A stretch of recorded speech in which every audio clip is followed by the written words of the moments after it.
It's the year 2024 of our Lord, and for some reason, it feels like our popular culture has come to a complete standstill.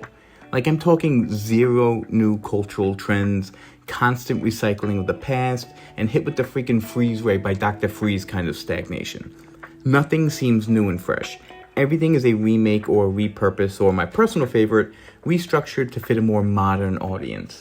And that's not a good thing, trust me. We live in a world where most of our culture's finest products that we used to be famed for exporting around the world has become corporatized, dumbed down, and censored not to offend anyone that isn't a straight white Western man. I'm sorry, but it's the truth. And it absolutely irks me. Just this past week, I watched a video titled "What the Hell Happened to Our Culture After the 2000s" by a channel called Life of Slice. It's a cool channel, check it out, I'll put the link in the description, where he highlights the Beatles in the 1960s. Just in the span between 1963 and 1970, the Beatles morphed into what seems like 3 different bands. We have the preppy, suit and tie good boys of Beatlemania, the psychedelic, Indian-inspired group from Sgt. Pepper's, and the avant-garde, artsy, hipster look from the rooftop of 3 Savile Row during the 1970s. Well, 1970, that's when they broke up. The culture was an absolute overdrive, and one could just simply gaze upon the music scene to see the drastic metamorphosis happening in real time.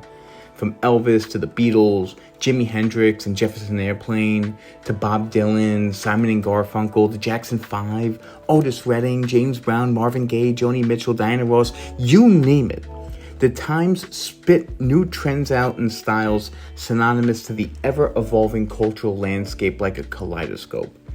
Today, when you look around, all you see is a copy of the previous pretty thing or handsome face. The same beats, the same chord progressions, the same tempos and time signatures, the same lyrics repurposed only by the next clone wishing to say something more vulgar and shocking that we haven't heard before. But newsflash, we have. Or how about the world of film? When you think 80s movies, you think of a plethora of films that come to mind like Back to the Future, The Terminator, Platoon, E.T., Ghost or Ghostbusters, Dirty Dancing, The Outsiders. I mean, just one unique idea after another that just screams the word timeless. And television in the 1990s were booming with sitcoms that stand the test of time like Seinfeld and Friends. Or how about the style of the 1970s, forever changing at the beginning of the decade to hipster gear, long hair, long beards, and then turning into shiny dresses, afro picks, and the popped collars of the disco era. The period between 1950 and the late 90s to early 2000s contained the perfect conditions for a cultural boom.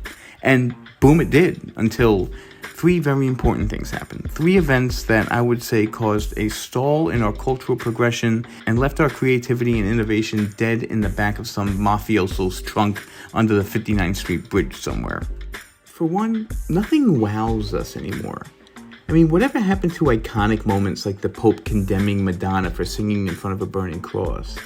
Or Justin Timberlake causing a wardrobe malfunction to Janet Jackson, who, I mean, come on, if you saw it in real time like I did, she had glitter and all this stuck-on jewelry all over her fun bags and nips, which, and correct me if I'm wrong, ladies, isn't something that one normally does when getting ready to go out.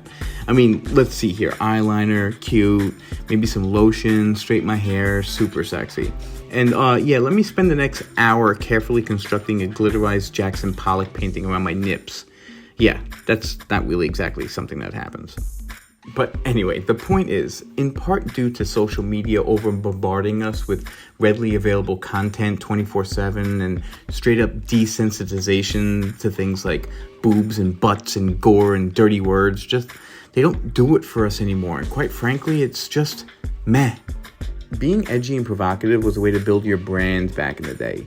Just ask Eminem, who made it his life's goal to make fun of boy bands, politicians, and, yes, gay people. How'd that age, Marshall? Not so good. Well, not as good as your daughter, if I might say so myself. I mean, damn, have you seen her lately? Anyway, getting distracted.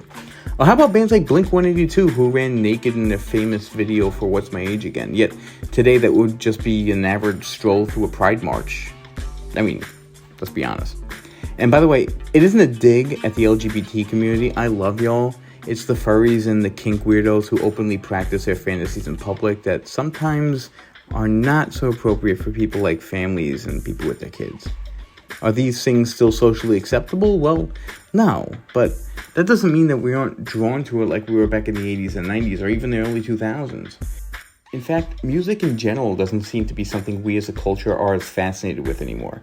As absolutely saddening of a thought that is to me, it's the truth. Don't believe me? Well, simply take a look at the Google Trends analytics for search results centered around music, musicians, and artists.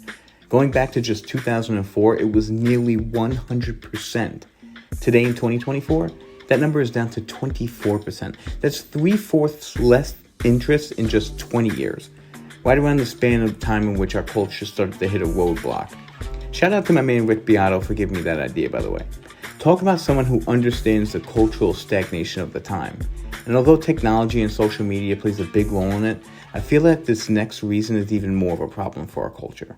There isn't a single trend, post, viral moment, or quote in today's world that isn't heavily scrutinized under a political microscope, and it absolutely sucks.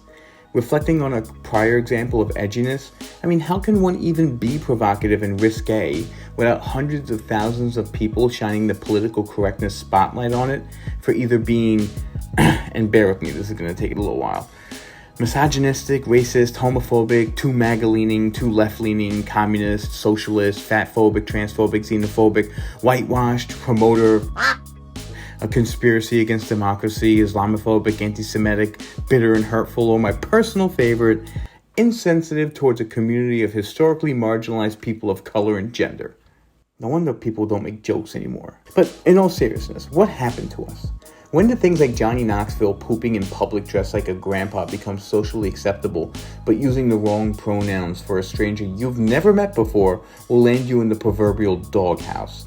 It's a bit odd considering this is the most accepting of a society we've had in modern history. It almost feels orchestrated, right? Like I can't be the only one that feels this way. Things once considered to be traditional values such as chivalry or respecting law enforcement are now looked at as sexist and racist traits. I mean, this cannot be good for our society, let alone our culture. Perhaps the greatest strength a human can contain within themselves is emotional strength, as it allows for tiny, insignificant insults, which even that has a name for, called microaggressions, can be swiftly cast aside as ridiculous and silly. However, having thick skin now seems so rare that when you see it in a person, you immediately start questioning if he or she is a superhero. Like, oh my god, it's a bird, it's a plane. No, wait, it's someone who could handle a flimsy and barely offensive remark. But seriously, guys, this is a huge problem. Our society, thanks to political and corporate overlords, have devalued the valuable and poured their entire stock into vapid, nonsensical, and honestly narcissistic traits. Technology and social media yet again play a huge role into this, as we're able to narrow down our worldview, characterize our identities, and place one another into small boxes of victim groups for the most mundane things. I mean, I don't care what your identity group that you throw yourself in is, you're a human being living in the West in 2024. Go back just a few branches on your family tree and explain to them your hardships. And let me know when you do so I could witness it firsthand and burst out into laughter. And listen, I don't mean to be insensitive, and make no mistake, hatred for anybody is a shitty thing. But at some point, you have to know when that microaggression is simply not worth a microsecond of your time. As my favorite author, George R.R. Martin, said in A Song of Ice and Fire, words are wind, and that's all. And it puts a macro-sized asteroid to our culture's creativity. I mean, think about it. When was the last time you saw a comedy in theaters? I'll wait. I mean, remember jokes? Remember when we were able to create this thing called humor? And we'd point and laugh at something or someone because it was funny? Well, thanks to modern day political correctness, or wokeism as they cringily call it, this act of taking things lightly has just vanished, virtually eliminating one of the most important emotions we were born to express. Now we have comics like Chris Rock and Jerry Seinfeld who refuse to do stand-up strictly because the current political climate we all have is just too woeful to endure. This makes for a boring, serious, and depressing world that will only lead to despair, irritability, and medication after medication. And a society riddled with mental illness, questionable values, and the inability to find humor in things is doomed to collapse in on itself like a dying star. So, quick question. What do David Bowie, Depeche Mode, and Nirvana all have in common? I'll give you a minute to think about it. Ready? Well, nothing. They're literally completely different sounding artists that couldn't be further apart in similarity. But one thing you can say about them is that their sound defined a generation. The glam rock of the 1970s, new wave craze of the 1980s, and powerhouse grunge trend of the 1990s were unlike anything the world has ever heard before. Heck, when Nirvana's Nevermind was dropped, it single-handedly took the ugly, oversized lumberjack look of the Northwest straight into Madison Avenue. The new wave insanity of the 1980s took the idea that bands need to be a standard 4 to 5 guys with guitars and drums and said, nah, we're gonna do everything electronically on computers. It was mind-boggling. Fast forward to today and nothing has the same fresh feeling. Everything is a recycled version of something that once was. Now when we hear the new Vampire Weekend track, we immediately think that it sounds like the Velvet Underground. Or the new Ariana Grande track, and we go, wow, this has like a totally 90s dancehall vibe to it. It's almost as if there was nowhere to go but back to where we were before. Which, don't get me wrong, isn't necessarily a bad thing.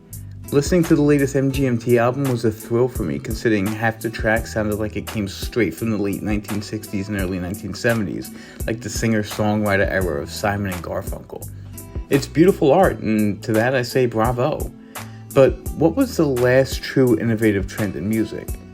Was it the techno/house era of the late 1990s with artists like DJ Tiesto and the Venga Boys? Or maybe go a little further into the 2000s, how about emo? Sure, emo could be traced back to bands in the late 80s like Rites of Spring, Sunny Day Real Estate, but it truly blossomed into a unique trend with bands like Fall Out Boy and MCR when it took the reins as kings of self-deprecating My Life Sucks rock. It's actually really cool. And the same thing goes for film. One can simply glance at such gems like The French Connection, The Godfather, or Jaws to see that creativity was booming in 1970s Hollywood. The 1980s gave birth to the mega franchise, the blockbuster, and the slasher craze. And the 90s gave us introspective, edgier films such as Forrest Gump, The Shawshank Redemption, or The Sixth Sense. Some of this bled into the 2000s, but by the time the 2010s came around, it seemed like everywhere you turned, you just saw remake after remake or superhero movies. Even to this day, when was the last time you saw a legit movie in theaters that wasn't from the MCU or DC universe? But I get it. Why even go to the theaters anymore, Alex? Like, who does that? With how much we pay in streaming services, I'd rather watch a good movie from the comfort of my couch while double fisting 2 Hershey's bars. Now, as much as that sounds amazing, I'd rebuttal with this. How are you going to find said good movie, if I ask? Combing through hundreds of options, doom scrolling until something looks interesting from the titles until the next option looks equally as interesting? It's fatiguing and off-putting. And trust me, it's a major reason why we hit a proverbial brick wall in the industry. Besides studios like A24, the desire to take such risks that will ultimately get passed on by Netflix, Hulu, or HBO is simply not good business. Which absolutely blows. I've always said while money isn't necessarily a bad thing for artists, having the entire artistic realm structured around cost effectiveness and demographic boosting is literally poison. The two absolutely don't mix.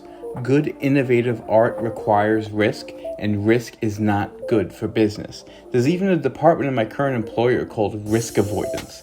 Thank God we don't specialize in art house films, or we'd be absolutely fucked.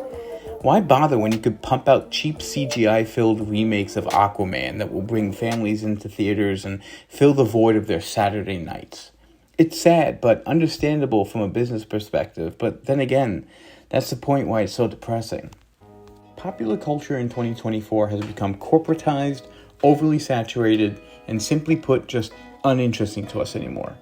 All 3 of these factors are weaving the web of our cultural decline, and sadly, I don't see it changing anytime soon. Things like hardship, poverty, the unwavering desire to create, and said creations not being so readily available at our fingertips spark new, fresh, and desirable culture. The good news, however, is that people are starting to wake up to this fact and are craving true artistic talent again. It's the same reason why just this year Billie Eilish, Vampire Weekend, Beyonce, and MGMT dropped albums that sound eclectic, inspired, and an homage to a classical sounding music era. It's also the reason why studios are beginning to take risks with shows like Netflix's limited series, Baby Reindeer. Shows that are designed not to pander to the political, but to good writing, character development, and stories as old as time itself. And of course, I'd be remiss not to acknowledge how all culture is at one point or another cyclical. But to quote my man Life of Slice in his video about the topic, this generation will most likely go down as the most forgettable, the most bland, the most recycled culture of our time. And I sincerely hope we see a change for the better. But anyway, that's all I have to say about that. Sorry if this was super depressing, but it's the truth, guys, and you all need to hear it. But I want to know what you have to say about it. What do you think about our culture today? Is it new, fresh, and exciting? Am I just becoming an old geezer, or am I missing something here? You let me know. Leave a comment down in the comment section. Like, share, subscribe to this video. Guys, I am over 10,000 subscribers, and I cannot thank you enough. So, guys, keep on sharing, keep on liking, keep on commenting. I am really grateful for my community. And yeah, I'll see you in the next video, guys. All right, till next time. Bye.